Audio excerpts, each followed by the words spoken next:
This video is brought to you by Squarespace, where you can build your own little home on the internet, all on one platform. So in last week's video / Q&A, I answered your questions on how to basically make your sugar wax and pretty much give you a guaranteed result. But today we're going to review how to use it. And the first and probably the most important disclaimer is that I have to remind you guys that I am not using my sugar hot. After you cook it, you just put it in your container and you let it rest. This is completely cold to room temperature. So this is the texture of it directly out of my jar. So first and foremost, the easiest way to prevent burns is by not handling hot sugar. But in the event that you have an accident, then the best way for you to treat burns, in my opinion at least, is to use a hydrocolloid dressing. At what point is your hair long enough to get started? You only need about 1/4 of an inch of growth. But I actually recommend around 3/8 of an inch if this is your first time sugaring.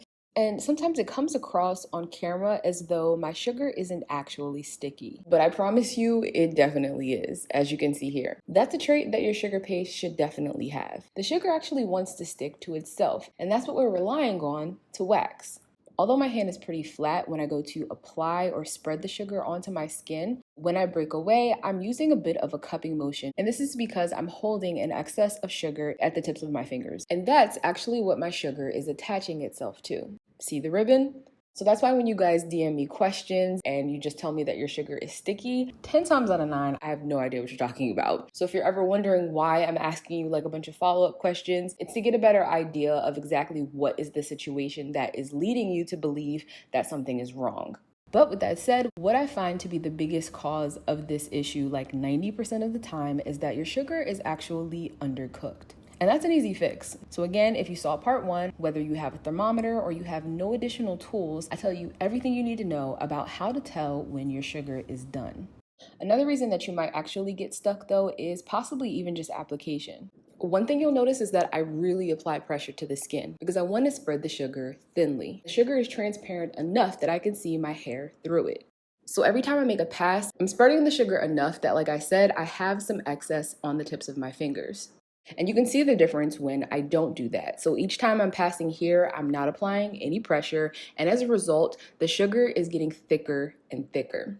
If your sugar is too thick, it is actually going to be really difficult to even impossible to remove it, because in that case, it really will be too sticky.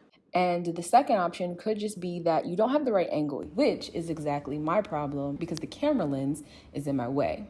And remember, if you ever have any questions about like how to use sugar for a certain area, I do have a playlist on how to use sugar on different parts of the body. So there's a playlist for how to make it and a playlist for how to use it. Not to mention, I will also be putting a directory on the blog. So you'll be able to go there and have a catalog and just immediately get to what you want to see. So that's why I like the idea of partnering with Squarespace. I thought it'd be the perfect opportunity for you guys to be able to navigate through information better than the options that YouTube gives you. Sometimes you need more than a search bar, especially when you have really specific questions. And what I really like about their platform, obviously, is that you can customize it to your needs. So whether you are running an online store or you want to run a blog, you have a lot of tools that actually support you in doing so, like configuring share buttons, which allows your visitors to either share your content through other platforms, or like here, have a comment section. You can also even buy your domain on Squarespace. So if you have any ideas that you're currently thinking about, you might want to go reserve that before it gets snatched up. And don't forget, you can get 10% off your first purchase of either a website or a domain using my code abetweene. And the last option could be that you're actually just using the wrong paste, and definitely requires that I go into more detail. It really needs its own video, but I'm not going to leave you on red, and I will give you at least a summarized answer. So basically, yes, your sugar is affected by climate. So where you live and the season that you're currently experiencing does affect the type of sugar that you should choose, as well as your hair type on the body part that you intend to wax.